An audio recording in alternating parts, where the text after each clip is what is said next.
Hello guys, welcome to my YouTube channel. ഞാൻ ഇന്ന് എൻ്റെ മടി മാറ്റിയിട്ട് ഞാൻ കുറച്ച് പ്രൊഡക്റ്റീവായിട്ടിരുന്ന് പഠിക്കാനൊക്കെ തുടങ്ങിയ ഒരു ടൈമാണിത്.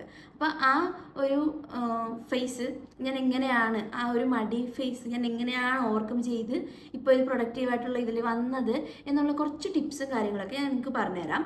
ഇപ്പോൾ നമ്മളെല്ലാവരും നീറ്റ് 2025 എഴുതാൻ വേണ്ടി പോവാണ്.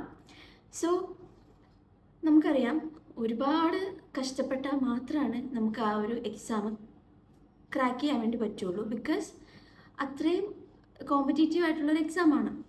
സോ എന്നെ സംബന്ധിച്ചിടത്തോളം ഞാൻ കഴിഞ്ഞൊരു 4 വർഷം ഒന്നും പഠിച്ചിട്ടില്ലെന്ന് വേണം പറയാനായിട്ട്. ബിക്കോസ് ഞാൻ വെറുതെ ഇങ്ങനെ ഓവർ തിങ്ക് ചെയ്ത് അല്ലെങ്കിൽ വെറുതെ കളഞ്ഞിട്ടുണ്ട്. പഠിച്ചിട്ടുണ്ട്, പക്ഷെ എന്നാലും കുറേ ടൈം ഞാൻ വെറുതെ വേസ്റ്റ് ആക്കിയിട്ടുണ്ട്.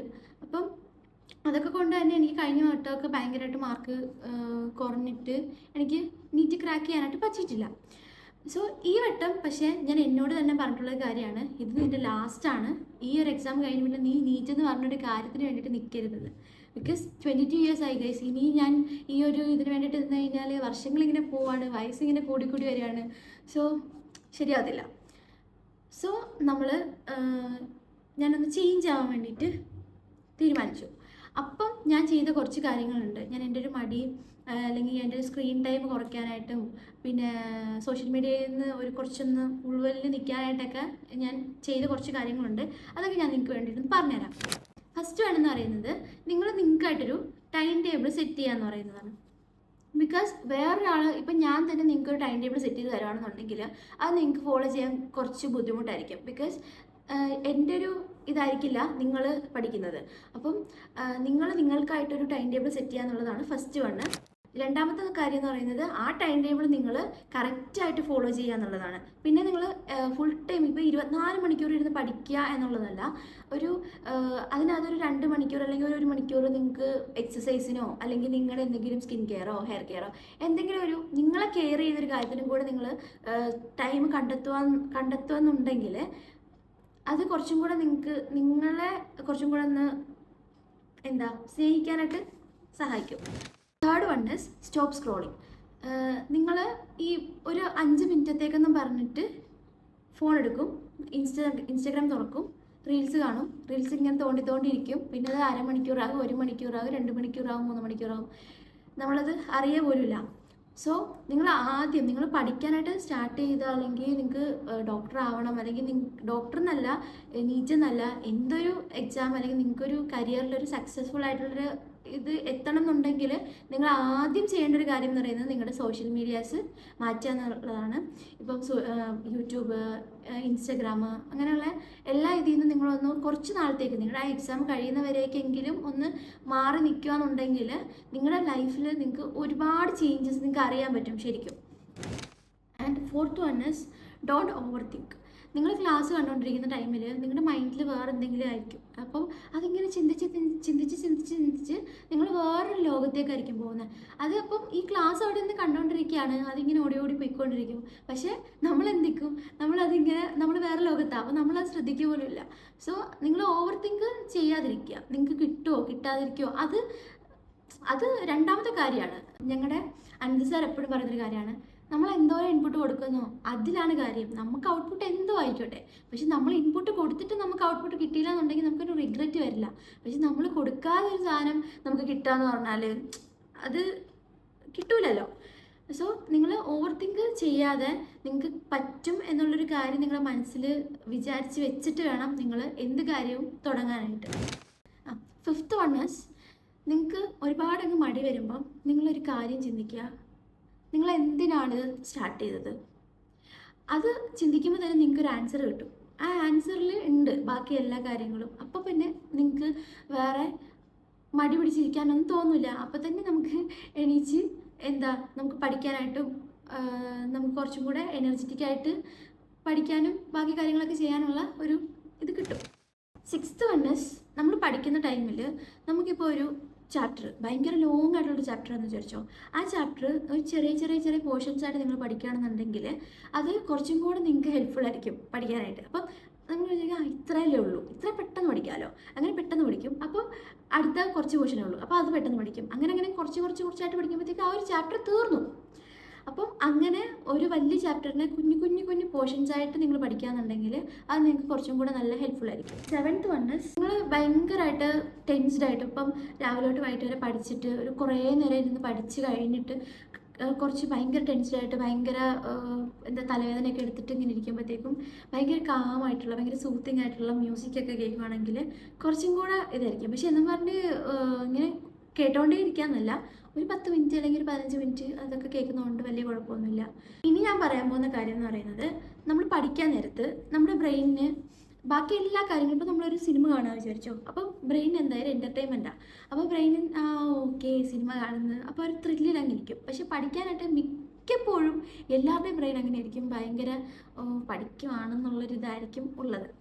സോ നമ്മൾ അതിനെ ഒന്ന് മാറ്റിയിട്ട് 2 മണിക്കൂർ ഇപ്പോൾ നമ്മൾ പഠിക്കുക വിചാരിച്ചോ, അത് നമ്മൾ ഒന്ന് അപ്പം ബ്രെയിൻ ഇങ്ങനെ നമ്മുടെ മൈൻഡിൽ ഇങ്ങനെ വിചാരിച്ച് വെച്ചിരിക്കുമോ 2 മണിക്കൂർ ഞാൻ പഠിക്കുവാണ്, ശരിയാവത്തില്ല എന്നുള്ളൊരു ഇതിലാണ് നിൽക്കുന്നത്. അപ്പം നമ്മൾ എന്ത് ചെയ്യുന്ന വെച്ചാൽ നമ്മൾ ആ ഇതിനെ ചെറിയ ടൈം ഇതായിട്ട് സ്പ്ലിറ്റ് ചെയ്യാം. അതായത് ഇപ്പം നിങ്ങൾ ഒരു 25 മിനിറ്റ്സ് അല്ലെങ്കിൽ നിങ്ങളൊരു 1 അവർ ഇരിക്കുവാണെന്ന് വിചാരിച്ചോ, അതിനൊരു 25 മിനിറ്റ്സ് നിങ്ങൾ പഠിക്കുക, ഒരു 5 മിനിറ്റ്സ് നിങ്ങൾ ബ്രേക്ക് എടുക്കുക, പിന്നെ ഒരു 25 മിനിറ്റ്സ് പഠിക്കുക, പിന്നെ ഒരു 5 മിനിറ്റ്സ് ബ്രേക്ക് എടുക്കുക. അങ്ങനെ വരുമ്പോഴത്തേക്കും ബ്രെയിനിന് കണ്ടിന്യൂസ്ലി ഇങ്ങനെ നമ്മൾ പഠിക്കുന്നില്ലല്ലോ, അപ്പം കുറച്ച് ബ്രെയിനിന് ഒരു റെസ്റ്റും ആകും. നമ്മൾ ശരിക്കും പറഞ്ഞാൽ ബ്രെയിന് പറ്റിക്കുക. പിന്നെ ഒരു കാര്യം എന്ന് പറയുന്നത്, നമുക്കിപ്പം 4 സബ്ജക്റ്റാണല്ലോ ഉള്ളത്, ഫിസിക്സ്, കെമിസ്ട്രി, ബയോളജി തന്നെ ബോട്ടണി, സുവോളജി ഉണ്ട്. സോ നിങ്ങളൊരു സാൻഡ്വിച്ച് മെത്തേഡ് യൂസ് ചെയ്യാമെന്നുണ്ടെങ്കിൽ നിങ്ങൾക്ക് ഒരേ സബ്ജക്റ്റിനെ പഠിച്ചുള്ളൊരു ആ ഒരു മടുപ്പുണ്ടല്ലോ, അതുണ്ടാവില്ല. എന്താ വെച്ചാൽ നമ്മളൊരു 1 അവർ ഫിസിക്സ് പഠിക്കാൻ വിചാരിച്ചോ, ആ ഫിസിക്സ് പഠിച്ച് അടുത്തൊരു 1 അവർ നമ്മൾ ബോട്ടണിയോ സുവോളജി ഏതെങ്കിലും പഠിച്ചു, അത് കഴിഞ്ഞൊരു കെമിസ്ട്രി പഠിച്ചു, അപ്പോൾ അതിൻ്റെ അടുത്ത് ബയോളജി പഠിച്ചു, അടുത്ത് ഒരു ബയോളജി ചാപ്റ്റർ, ഒരു സുവോളജിയോ ബോട്ടണിയോ ഏതെങ്കിലും പഠിക്കുക. അത് അങ്ങനെ ഈ ഫിസിക്സിൻ്റെയും കെമിസ്ട്രിയുടെ ഇടയ്ക്ക് ഇങ്ങനെ ബയോളജി തിരികെ കയറ്റി അങ്ങനെ പഠിക്കുകയാണെന്നുണ്ടെങ്കിൽ കുറച്ച് നമുക്ക് അത്രയും മടുപ്പ് വരില്ല. ഒരു സബ്ജക്റ്റ് തന്നെ ഇങ്ങനെ ചിലരുണ്ട് രാവിലെ തൊട്ട് വൈകിട്ട് വരെ ഒരേ സബ്ജക്റ്റ് ഇരുന്ന് പഠിക്കും, പക്ഷെ പഠിച്ചില്ല, ആ ഒരു സെറ്റപ്പാണ്. പക്ഷേ ഇങ്ങനെ പഠിക്കാന്നുണ്ടെങ്കിൽ നമ്മൾ പഠിച്ച കാര്യങ്ങൾ ഏകദേശം നമുക്ക് ഓർത്തിരിക്കാനും പറ്റും, വലിയ മടുപ്പില്ലാണ്ട് നമുക്ക് പഠിക്കാനും പറ്റും. Last one is do maximum questions. നമ്മൾ പഠിക്കുന്ന പോർഷൻസ് അല്ലെങ്കിൽ ആ ഒരു ചാപ്റ്ററിലെ ക്വസ്റ്റ്യൻസ് അന്ന് തന്നെ ഒരു 2 അവറോ അല്ലെങ്കിൽ 1 അവറോ ഇരുന്ന് നമ്മൾ പ്രാക്ടീസ് ചെയ്ത് പോകാമെന്നുണ്ടെങ്കിൽ, ഇപ്പം നമ്മൾ ഒരു ദിവസം ഒരു 10 ക്വസ്റ്റ്യൻ പഠിക്കാൻ വിചാരിച്ചു, പോട്ടെ ഒരു 30 ക്വസ്റ്റ്യൻസ് വെച്ച് ഒരു ചാപ്റ്ററിൽ നിന്ന് പഠിക്കാൻ വിചാരിച്ചു, ആ വർക്കൗട്ട് ചെയ്യുന്നത് നമുക്ക് അറിയാൻ പറ്റും. അപ്പോൾ അതേപോലത്തെ ക്വസ്റ്റ്യൻസ് പിന്നെ വരുമ്പോഴത്തേക്കും നമുക്കത് മനസ്സിലാവും, ഞാൻ ഇവിടെ ചെയ്തിട്ടുള്ളതാണ്, അപ്പോൾ അത് നമുക്കവിടെ ചെയ്യാനായിട്ട് പറ്റും. പിന്നെയുള്ള കാര്യം എന്ന് പറയുന്നത്, ഒരു 2 to 5 PM ഉണ്ടല്ലോ നമ്മുടെ എക്സാം ടൈം, ആ ടൈമിൽ മാക്സിമം നിങ്ങൾ ക്വസ്റ്റ്യൻസ് വർക്കൗട്ട് ചെയ്യാനായിട്ട് ശ്രദ്ധിക്കുക. ബിക്കോസ് ആ ടൈമിൽ നമ്മുടെ ബ്രെയിൻ അത്യാവശ്യം ഭയങ്കര ടയേർഡായിട്ടായിരിക്കും ഇരിക്കുന്നത്, അപ്പം ഭയങ്കര ഉറക്കമൊക്കെ വരാനായിട്ട് ചാൻസ് ഉണ്ട്. അപ്പോൾ നമ്മൾ അങ്ങനെ പ്രാക്ടീസ് ചെയ്തില്ല എന്നുണ്ടെങ്കിൽ നമ്മുടെ ആക്ച്വൽ എക്സാം ടൈമിൽ നമ്മൾ ഇരുന്ന് ഉറങ്ങും, നമുക്ക് പെട്ടെന്ന് ശ്രദ്ധ കിട്ടില്ല, നമുക്ക് ക്വസ്റ്റ്യൻസ് നമ്മൾ വായിച്ചുകൊണ്ടിരിക്കുന്നതിനിടയ്ക്ക് നമ്മൾ ഉറങ്ങിപ്പോകും. എനിക്ക് അങ്ങനത്തെ ഇതൊക്കെ ഉണ്ടായിട്ടുണ്ട് കേട്ടോ, അതുകൊണ്ട് ഞാൻ പറയുന്നതാണ്. ഞാൻ അങ്ങനെ പ്രാക്ടീസ് ചെയ്യാതെ വന്നപ്പോഴത്തേക്കും എനിക്ക് ആ എക്സാം ടൈമിൽ ഒരു 2 to 5 PM ഒരു 2 മണിക്ക് തുടങ്ങുന്ന എക്സാമിൽ ഞാൻ 3 മണി ഇരുന്ന് ഉറക്കമായിരിക്കും. ഞാൻ വായിക്കുന്നുണ്ടാവും, പക്ഷേ എനിക്കത് ഇങ്ങോട്ട് ബ്രെയിനിൽ എത്തൂല. അപ്പം അത് മാറ്റാനായിട്ട് നിങ്ങൾ ഇപ്പോഴേ പ്രാക്ടീസ് ചെയ്യണം. ഇനിയിപ്പോൾ ഒരു 2 months ഉണ്ടല്ലോ, അപ്പോൾ ഈ 2 months നിങ്ങൾ പ്രാക്ടീസ് ചെയ്യേണ്ട ഒരു കാര്യമാണ്.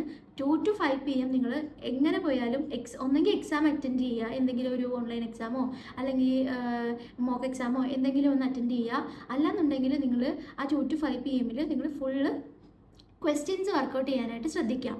തിയറിയൊക്കെ ബാക്കി പിന്നെ അറിയാത്തതും അല്ലെങ്കിൽ പെൻഡിങ് ഉള്ളതും ഒക്കെ പയ്യെ നമ്മൾക്ക് വേറെ ടൈമിലൊക്കെ തീർക്കാം.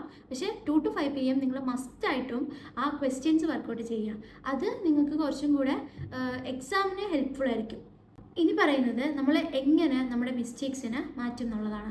ഇപ്പം നമ്മൾ ഒരു 2 മിനിറ്റ് എടുത്ത് വർക്കൗട്ട് ചെയ്യുന്ന ഒരു ക്വസ്റ്റ്യൻ, അത് നമുക്ക് ശരിക്കും പറഞ്ഞാൽ 1 മിനിറ്റിലാണ് നമുക്കൊരു ക്വസ്റ്റ്യൻ വർക്കൗട്ട് ചെയ്യേണ്ടത് അല്ലേ. അപ്പം ആ ടൈം നമ്മൾ മാനേജ് ചെയ്യാനായിട്ട് നമ്മൾ എന്ത് ചെയ്യണം, ഒറ്റ വഴിയുള്ളൂ, പ്രാക്ടീസ് ചെയ്യുക. ക്വസ്റ്റ്യൻസ് പ്രാക്ടീസ് ചെയ്ത് ഇപ്പോൾ 2 മിനിറ്റിൽ നമ്മൾ തീർക്കുന്ന ഒരു ക്വസ്റ്റ്യൻ ആണെങ്കിൽ അത് നമ്മൾ 1 മിനിറ്റിലോട്ട് ആക്കി എടുക്കുക. അവിടെയാണ് നമ്മുടെ കഴിവിരിക്കുന്നത്. മാക്സിമം നമ്പർ ഓഫ് ക്വസ്റ്റ്യൻസ് നമ്മൾ കണ്ടിന്യൂസ്ലി ഇങ്ങനെ എല്ലാ ദിവസവും ഇപ്പോൾ ഒരു ദിവസം ഞാൻ തിയറി പഠിച്ചോളാം, അത് കഴിഞ്ഞ് അടുത്ത ദിവസം ക്വസ്റ്റ്യൻസ് ചെയ്യാം, അങ്ങനല്ല എല്ലാ ദിവസവും നമ്മൾ ക്വസ്റ്റ്യൻസ് തന്നെ വർക്കൗട്ട് ചെയ്തിരിക്കാം. നമ്മൾ ഇപ്പം എക്സാം ഹോളിൽ നമുക്ക് വരുന്ന ചില മിസ്റ്റേക്സ് ഉണ്ട്. ചിലപ്പം ക്വസ്റ്റ്യൻസ് വായിക്കും, പക്ഷേ ബബിൾ ചെയ്യുന്നത് വേറെ ക്വസ്റ്റ്യൻ്റെ ആൻസറിലായിരിക്കും. അപ്പം അങ്ങനെയുള്ള ചില മിസ്റ്റേക്സ്, ചെറിയ ചെറിയ മിസ്റ്റേക്സിൽ നമുക്ക് കുറച്ച് മാർക്കൊക്കെ പോകാൻ ചാൻസ് ഉണ്ട്. സോ അങ്ങനത്തെ ഇതൊക്കെ കുറച്ചും കൂടി ശ്രദ്ധിക്കുക. അങ്ങനെ നിങ്ങൾ ആ മിസ്റ്റേക്ക് തന്നെ ആവർത്തിച്ചുകൊണ്ടിരിക്കുകയാണെന്നുണ്ടെങ്കിൽ എന്ത് പറ്റുമെന്ന് വെച്ചാൽ നമ്മളതിങ്ങനെ ആവർത്തിച്ചുകൊണ്ടേ ഇരിക്കും, നമുക്കിപ്പോൾ മാർക്ക് കുറഞ്ഞുകൊണ്ടേ ഇരിക്കും. സോ നിങ്ങൾ അങ്ങനെയുള്ള നിങ്ങളുടെ മിസ്റ്റേക്സും കാര്യങ്ങളൊക്കെ ചെറുതായിട്ടൊന്ന് നോട്ട് ചെയ്ത് വെക്കുക. അപ്പോൾ ഈ എക്സാമിൽ നിങ്ങൾക്ക് പറ്റിയ മിസ്റ്റേക്സ് അടുത്ത എക്സാമിൽ പറ്റാതിരിക്കാനായിട്ട് നിങ്ങൾ മാക്സിമം ശ്രദ്ധിക്കും. പിന്നെ ഉള്ളൊരു മെയിൻ കാര്യം എന്ന് പറയുന്നത്, നിങ്ങൾ ക്വസ്റ്റ്യൻസ് വർക്കൗട്ട് ചെയ്യുന്ന ടൈമിൽ ഒരു ടൈമർ യൂസ് ചെയ്യുക. അത് നിങ്ങൾ ടൈം മാനേജ്മെൻറ്റിന് ഭയങ്കരമായിട്ട് ഹെൽപ്ഫുള്ളായിരിക്കും. ബിക്കോസ് നമ്മൾ ഒരു 2 മിനിറ്റ്സ് ചെയ്യുന്നത്, ഞാൻ നേരത്തെ പറഞ്ഞല്ലോ, 2 മിനിറ്റ്സ് ചെയ്യുന്നത് നമുക്കൊരു 1 മിനിറ്റിലോട്ട് കുറച്ച് വരാനായിട്ട് സാധിക്കും. ഒരു ഇമ്പോർട്ടൻ്റ് ആയിട്ടുള്ളൊരു കാര്യമാണ്, നമ്മൾ നമ്മുടെ ബോഡീനെയും നമ്മുടെ മൈൻഡും നമ്മുടെ ഓവറോൾ നമ്മുടെ ഹെൽത്ത് നമ്മൾ മെയിൻറ്റെയിൻ ചെയ്യാം. ഇപ്പം ചിലരുണ്ട് പഠിക്കാൻ വേണ്ടിയിട്ട് ഫുഡ് പോലും കഴിക്കാതിരുന്ന് പഠിക്കുന്നവർ. അങ്ങനെ പഠിക്കുന്നത് വെറും മണ്ടത്തരാണ് ശരിക്കും പറഞ്ഞാൽ. ബിക്കോസ് നമ്മൾ ഫുഡൊന്നും കഴിക്കാതെ ഇരുന്ന് വരുമ്പോഴത്തേക്കും നമ്മുടെ ബോഡിയിൽ അതനുസരിച്ചിട്ടുള്ള കാര്യങ്ങൾ നടക്കും. ഇപ്പം നമ്മളങ്ങനെ ഫുഡ് കഴിക്കാതിരിക്കുമ്പോഴത്തേക്കും നമ്മുടെ ഉള്ള എനർജിയും കൂടെ ബ്രേക്ക് ഡൗൺ ചെയ്തിട്ടായിരിക്കും അത് പഠിക്കാനും അതിനൊക്കെ. അപ്പം ശരിക്കും നമ്മുടെ ബോഡി ഭയങ്കരമായിട്ട് ടയേർഡായി പോകാനായിട്ട് ചാൻസ് ഉണ്ട്. സോ നിങ്ങൾ മാക്സിമം വെള്ളം കുടിക്കുക, ഫുഡ് കഴിക്കുക, അത്യാവശ്യം നല്ല എക്സസൈസ് ചെയ്യുക. ഇതൊക്കെ ഈ സ്റ്റഡീസിൻ്റെ കൂടെ തന്നെ കൊണ്ടുപോകേണ്ട ഒരു മെയിൻ കാര്യമാണ്. കാര്യം എന്ന് പറയുന്നത്, നിങ്ങൾ ഓവറായിട്ട് ജങ്ക് ഫുഡ്സ് കഴിക്കാതിരിക്കുക. പിന്നെ ഷുഗർ ഉള്ള ഒരുപാട് ചോക്ലേറ്റ്സ് അല്ലെങ്കിൽ ഷുഗറി ആയിട്ടുള്ള കുറച്ച് ഫുഡ്സ് ഉണ്ടല്ലോ, അതൊന്നും നിങ്ങൾ കഴിക്കാതിരിക്കുക, മാക്സിമം കുറയ്ക്കുക. എന്നുവെച്ചാൽ അതും നിങ്ങളുടെ ബ്രെയിനിനെ സ്ലോ ഡൗൺ ചെയ്യാനായിട്ട് ഉള്ളൊരു ഫാക്ടറാണ്. സോ അത് നിങ്ങൾ ശ്രദ്ധിക്കുക. ഓൾവേസ് റിമെമ്പർ, എപ്പോഴും നിങ്ങൾ ഓർക്കേണ്ട ഒരു കാര്യമാണ്, എന്തിനാണ് നിങ്ങൾ തുടങ്ങിയത്, വൈ യു സ്റ്റാർട്ടഡ്. സോ ആ ഒരൊറ്റ കാര്യം മതി നിങ്ങൾക്ക്, നിങ്ങൾ എത്ര ടയേർഡാണെങ്കിലും നിങ്ങൾ എത്ര മടി പിടിച്ചിരിക്കുകയാണെങ്കിലും ബാക്ക് ടു സ്റ്റഡീസ് നിങ്ങളെ കൊണ്ടുവരാനായിട്ട്. പിന്നെയുള്ള കാര്യം എന്ന് പറയുന്നത്, ട്രസ്റ്റ് യുവർ സെൽഫ്. നിങ്ങളെ വിശ്വസിച്ചില്ല എന്നുണ്ടെങ്കിൽ ഒന്നും നടക്കാൻ പോകുന്നില്ല. നിങ്ങൾക്ക് പറ്റും, നിങ്ങളെ കൊണ്ടേ പറ്റുള്ളൂ എന്നുള്ളൊരു തോട്ട് നിങ്ങളുടെ മൈൻഡിൽ എപ്പോഴും സെറ്റ് ചെയ്ത് വെക്കുക. ആ ഒരു കാര്യം നമുക്ക് തരുന്ന ഒരു എനർജി ഭയങ്കര വലുതാണ്. സോ ഇത്രയൊക്കെ ഉള്ളൂ. ചെറിയ ചെറിയ ടിപ്സാണ്, നിങ്ങൾക്ക് എല്ലാവർക്കും അറിയാവുന്ന ടിപ്സൊക്കെ തന്നെയായിരിക്കും. പിന്നെ നിങ്ങൾക്ക് ഇതൊക്കെ പറഞ്ഞു തരാനായിട്ട് ഞാൻ വലിയ സക്സസ്ഫുൾ ആയിട്ടുള്ള ഒരാളോ അല്ലെങ്കിൽ നീറ്റ് ക്രാക്ക് ചെയ്തിട്ടുള്ള ഒരാളോ അല്ല. പക്ഷേ എനിക്കിത് പറഞ്ഞു തരണം എന്ന് തോന്നി, ഞാൻ അതുകൊണ്ട് പറഞ്ഞു തന്നു. സോ നിങ്ങൾക്ക് അക്സെപ്റ്റ് ചെയ്യണമെങ്കിൽ അക്സെപ്റ്റ് ചെയ്യാം, അല്ലെങ്കിൽ വിട്ടേക്കാം. ആൻഡ് എൻ്റെ ഒരു 4 years എക്സ്പീരിയൻസിൽ വെച്ചിട്ടാണ് ഞാൻ ഇതൊക്കെ നിങ്ങൾക്ക് പറഞ്ഞു തന്നത്. ഇപ്പോൾ എൻ്റെ ഇപ്പം ഞാൻ +2 പാസ്സാകുന്ന ടൈമിലൊന്നും എനിക്ക് നീറ്റിനെ കുറിച്ച് പറഞ്ഞു തരാനോ അല്ലെങ്കിൽ എനിക്ക് ഇതിനെക്കുറിച്ചൊരു ക്ലാസ് തരാനൊന്നും ആരും പറഞ്ഞു തരാനുണ്ടായിരുന്നില്ല. സോ അങ്ങനൊരിത് അത് ഇനി വരുന്ന എൻ്റെ താഴെയുള്ള കുട്ടികൾക്കൊന്നും ഉണ്ടാവരുത് എന്നുള്ളൊരു ഇതുണ്ട്. സോ ഇത്രയൊക്കെ ഉള്ളൂ വീഡിയോ. അപ്പോൾ അടുത്തൊരു വീഡിയോ ആയിട്ട് കാണുന്നവരേക്കും ബൈ.